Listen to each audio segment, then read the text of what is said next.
I decided to drive on Coquihalla Highway, part of highway number 5, and I'm going to show you a number of images.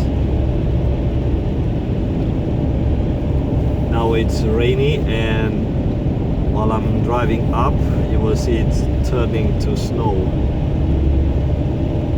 and those who adventure this highway in the winter time,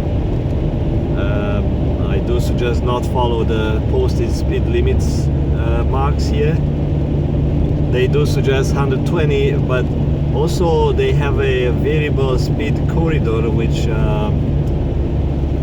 it's adjusted automatically by the weather. So they have fog sensors, ice sensors, and it adjusts the maximum speed limit electronically according to those road conditions. But I've tested the system, and I noticed at some point they were showing 90 km/h, but I could not drive faster than 60 km/h because the clouds are in patches, they move around, and they don't have sensors all over the places. And if an area that has a fog sensor or ice sensor, it shows something, you may drive a kilometer from that sensor and you may experience different conditions. So you should not rely on that automatic system. You should use your proper judgment, and don't follow the traffic, don't follow all the big professional truck drivers that have a lot of weight, and they can dig deeper into the snow all the way to the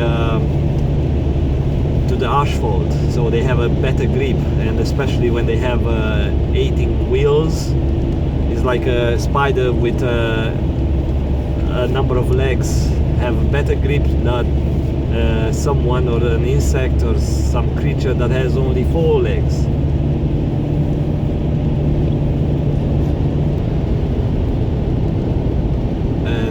Winter time also, there is a higher risk for getting your windshield cracked.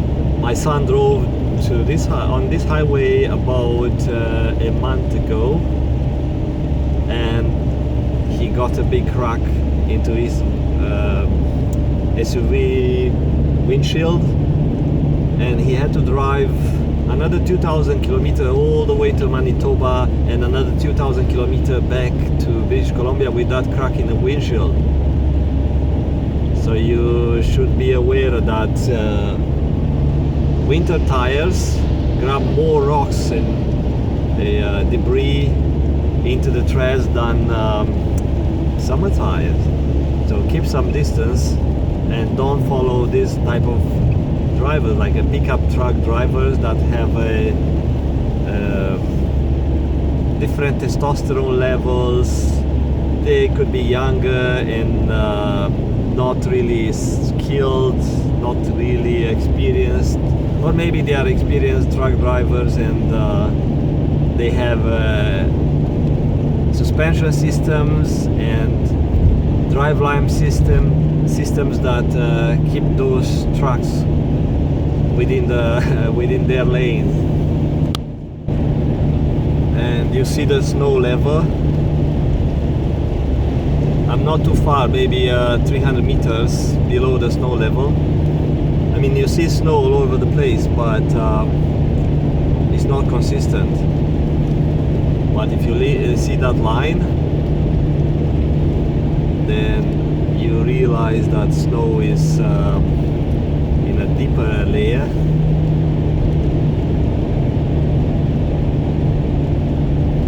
They call it freezing line.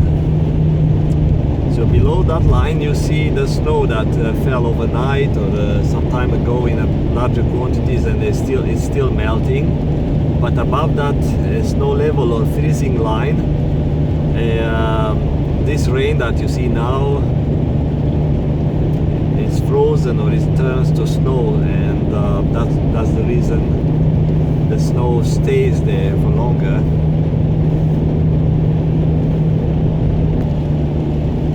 another 100 meter or something like that to the freezing level.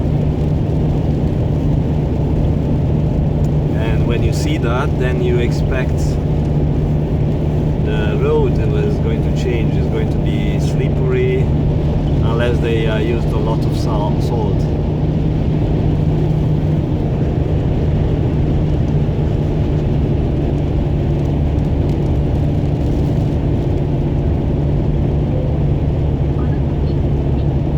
Seems that it was a heavy storm around here. I see lots of fallen trees.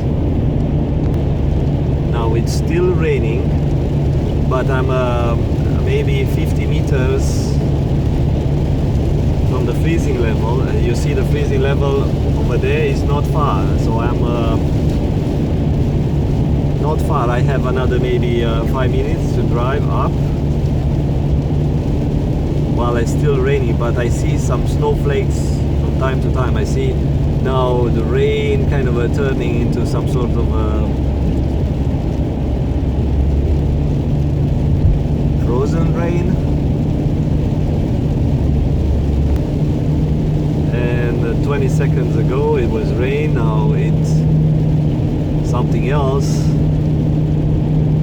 You see I'm right like maybe 40-50 meters below the freezing level, which is not clearly marked like a line.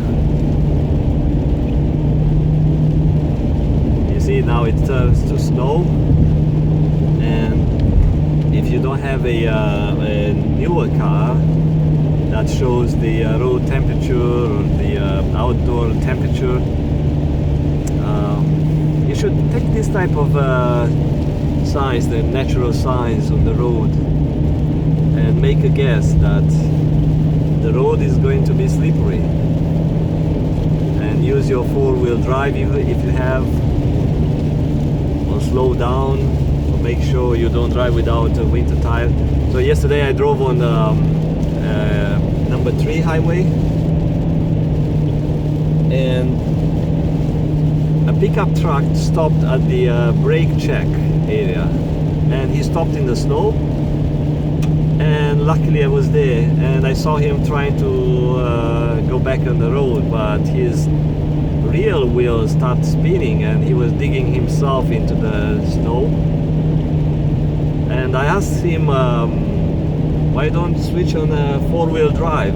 He said, no, this car doesn't have a four-wheel drive. And I thought, what? I never heard of a pickup truck, two-wheel drive pickup truck.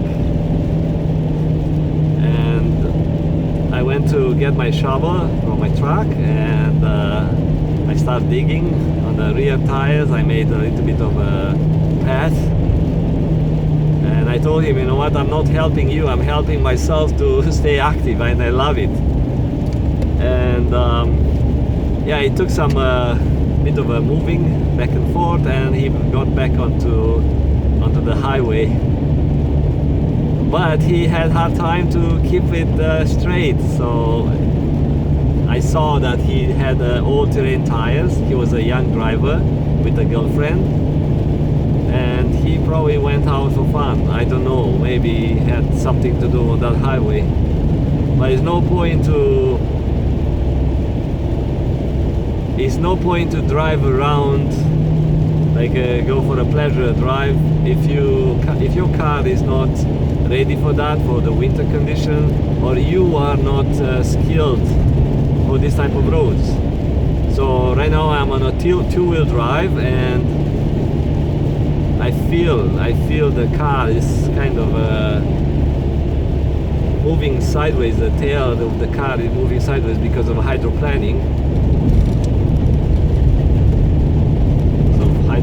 So I see here they reduced indicated speed to 100 kilometers an hour, which is a good thing because it's already slippery.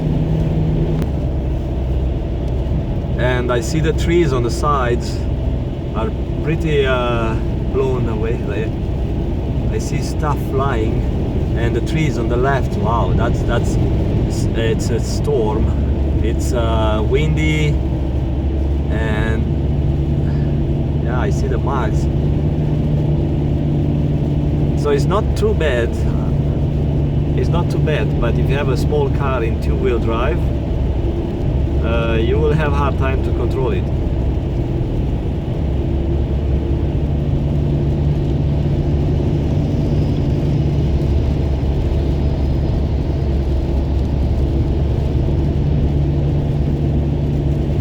I see the wind is blowing the snow off the trees.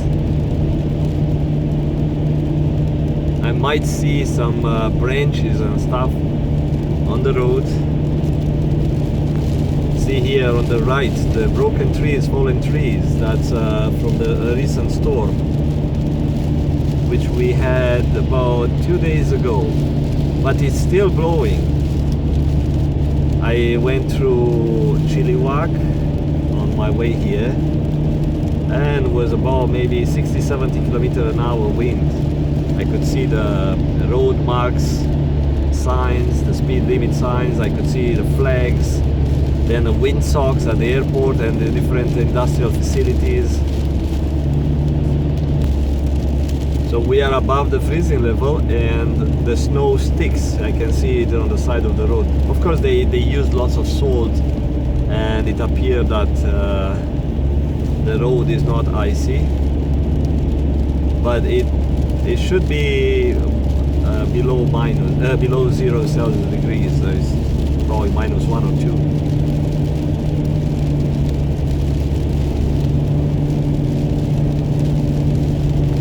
And now you start seeing on the left lane, which is less traveled, more snow, because people kind of keep on the right lane. It's safer. People drive slower this type of conditions, and it feels safer to drive on the right lane. So that's one of the reason you see less snow. And also snow plows, they tend to plow more often here on the right lane.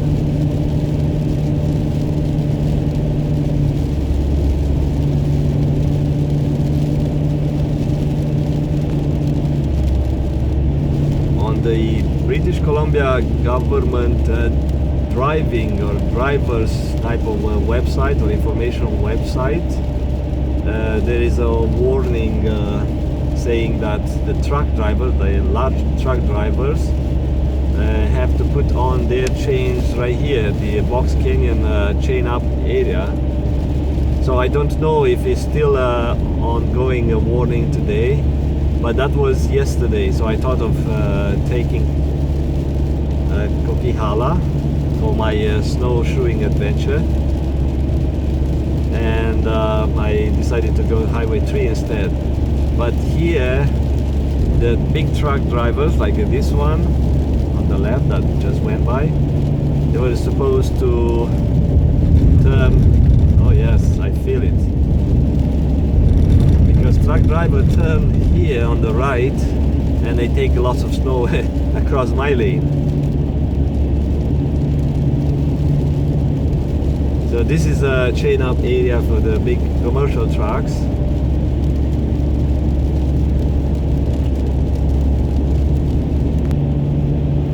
I assume that they don't need chains today.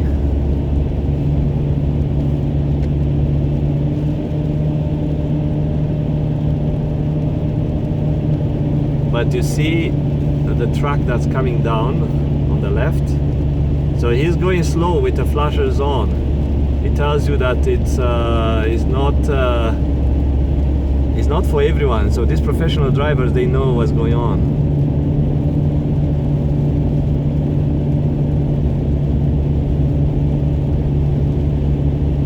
So I'm recording this one for those who never drove on this highway. I'm not recording for those living in the area like myself. This is a snow shed. So they built this one here because on the left, see that mountain? The area is so steep, it's prone to avalanches. And because so many incidents when the avalanche blocked the road, they build this type of snow sheds. So you will see this type of stuff on Highway 1 around Coquihalla area on the Fraser Canyon. Oh look, they lowered the speed limit to 80, which is another good thing. I could go faster than that, but there's no point to waste my fuel and wreck my winter tires, because the winter is going to sleep. They don't have when you go too fast, they don't have time to dig into the snow and to the surface. So let me see these truck drivers. I don't think they have chains today.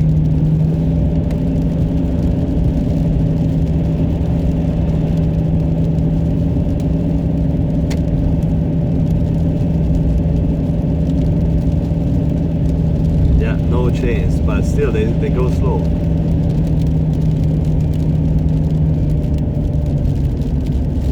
There was one yesterday on the Highway 3 that had chains and was a fuel truck was going so slow, like a 20 km/h, was holding the traffic, but it was okay. I didn't had a need to rush. Look at the snowplow on the left.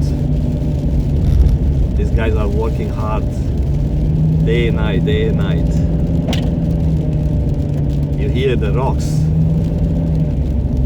Okay, I'll let that guy go.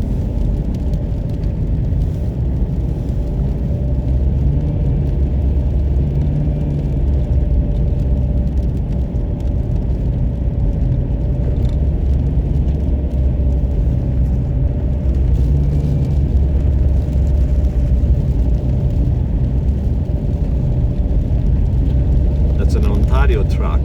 Imagine how long is that drive. Must be very, very good being able to drive every day this type of long trips.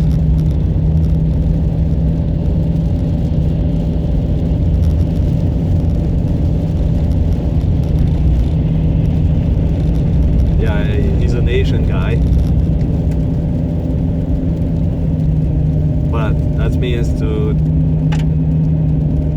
do it for a living, you know. You get your brain accustomed with that.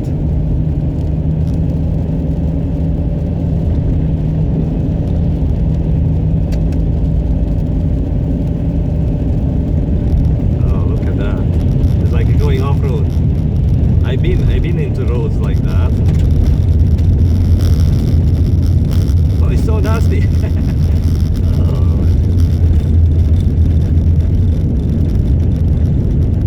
It's like going off-road. Okay, so now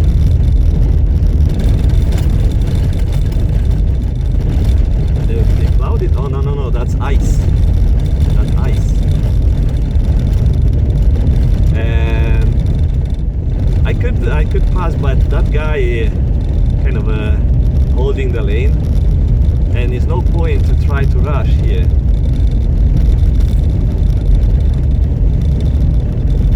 Keep some distance, even he's not going too fast to spray rocks.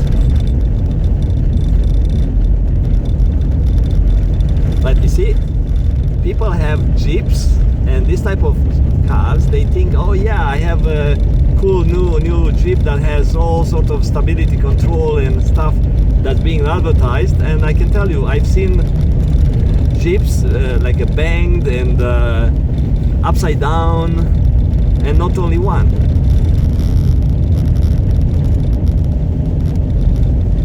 So such a system has limitations, and you need to learn those limitations. You need to drive somewhere where it's safe and learn how the truck, how the car behaves in different conditions. Don't just take it and rely on those systems that many times fail. Yeah, I'm driving on ice, I can tell you that.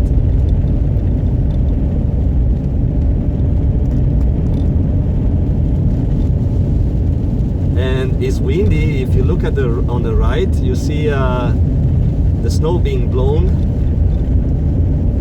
Oh, that's a stupid thing that commercial truck, the fuel truck, did.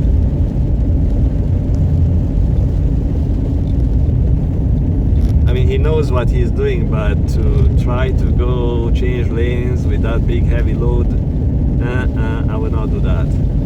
But maybe he has a manager that's yelling when he gets, oh yeah, what the heck, it took you so long. Yes, can't argue with those idiots. Yeah, so if you look at this lane change or the lane narrowing sign is being moved, so about 30 degrees, so it tells me the wind is maybe 20 knots, like a 40 kilometers an hour. Yeah, Falls Lake. So my journey and on the highway ends here. There's no point for me to drive past this point because I'm here to go snowshoeing. You look at the icicles on the left. It's beautiful. If you look at the beauty part of it, it's really nice. Otherwise, it could be a very stressful ride. If you follow the traffic, if you put up with idiots, if you get mad when people do dumb stuff, it wrecks your trip. So why doing that? Take your time and enjoy the scenery, and don't be a control freak thinking that you have to be in control of the traffic, and if someone cuts you off you get mad. You know, learn to deal with your frustration here, because it can get wild. See? It's all ice. The snowplows cannot deal with this thing. They would have to use hundreds of tons of salt in order to melt all this, but the nature is dumping all the times, so they cannot keep up with it. So probably they decided, you know what, let it the way it is, just clean the surface, and the driver should adjust their speed to the conditions. Yeah, I see some car getting out of the area, so I'm going to, oopsie, look at that, look at that. So the snowplow dumped some snow from the highway here on this lane, which is okay because I'm not driving fast, I'm doing 35.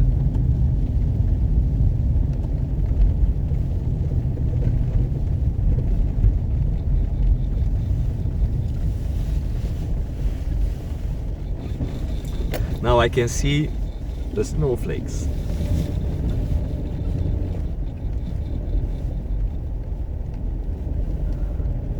Look at the wind, you see? You can't notice the wind unless you slow down the car. You stop somewhere and you pay attention. Okay, so people had to park here because no way to drive on that road to the right. Okay, so I'm going to do the same thing, and when I park I have to turn the wheels the way that